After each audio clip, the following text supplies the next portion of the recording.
What if your last diet didn't fail because you're weak, but because your body flipped a survival switch in 1944? Picture 36 healthy guys, second helping champions, suddenly locked in a lab and starved on purpose. 6 months later, they're hoarding lettuce water, sniffing cookbook pages like cologne, and running colder than a Minnesota shed in February. Horror movie? Nope. Uncle Sam footed the bill. Scientists took notes, and every shiny fad diet since marches to that same starvation drum. Stay put. Once you see how their bodies fought back, you'll finally stop blaming yourself for the rebound weight.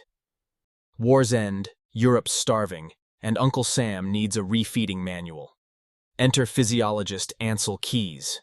He recruits conscientious objectors, I'll starve before I shoot types, houses them on campus, and lets them eat a cushy 3,200 calories a day.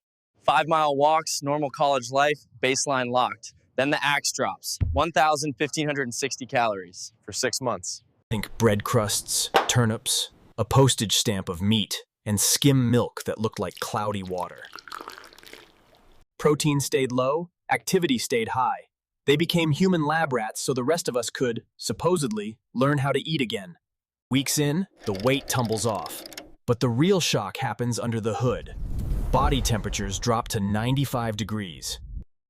Heart rates crawl to 35 beats a minute. Total energy use plummets by up to 40%.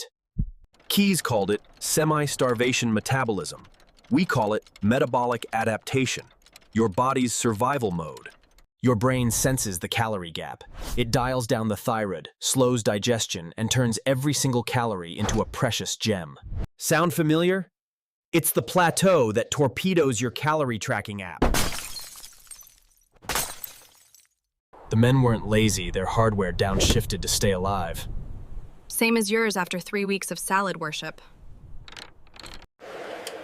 Food becomes the only radio station playing. They traded recipes instead of baseball scores. One guy hoards coffee pots, another licks his plate shiny. Hunger hormones, then unknown, scream louder than logic. Meals last 2 hours, chewed down to pea-sized bites. Refeed? Not yet. This is the controlled phase. Picture today's intermittent faster bragging about mental clarity, while the 44 boys fantasized about garbage stew. The brutal truth. Severe restriction rewires the brain for food obsession, not zen. 24 hungry weeks later, calories finally inch up. But the bodies don't politely return to baseline.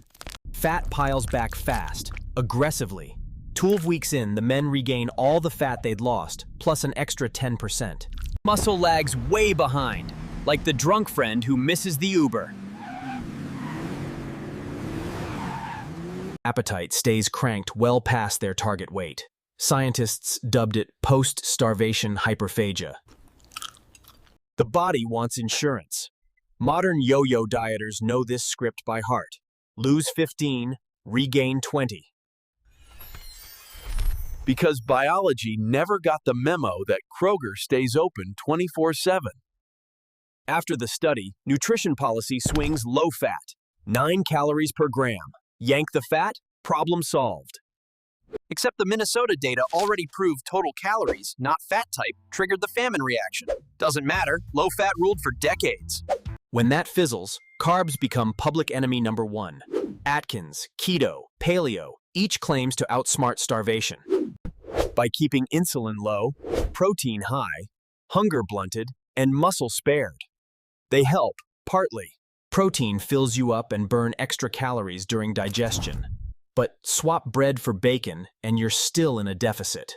It's the same ancient alarm bell, just waiting to clang.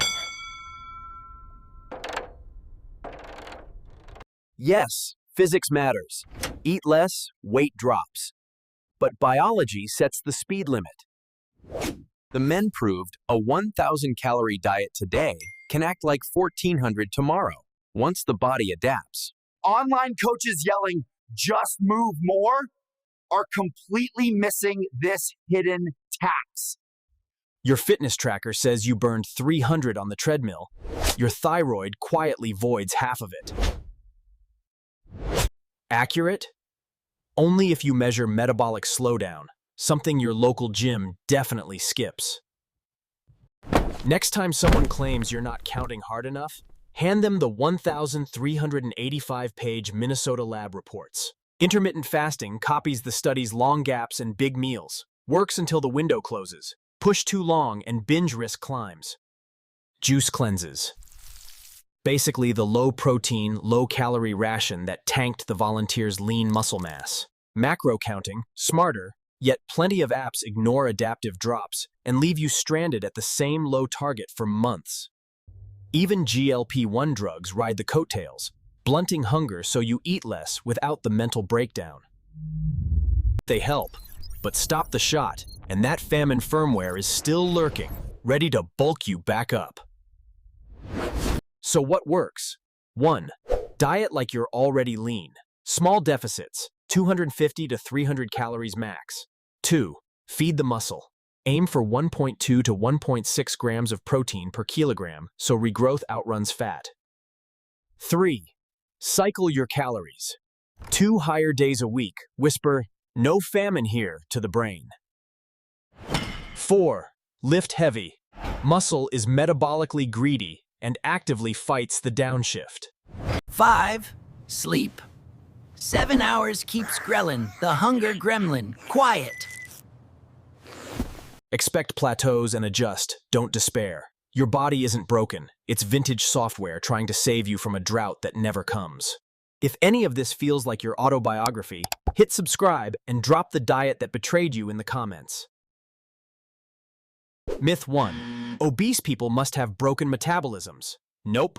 Even healthy, lean volunteers were floored by starvation.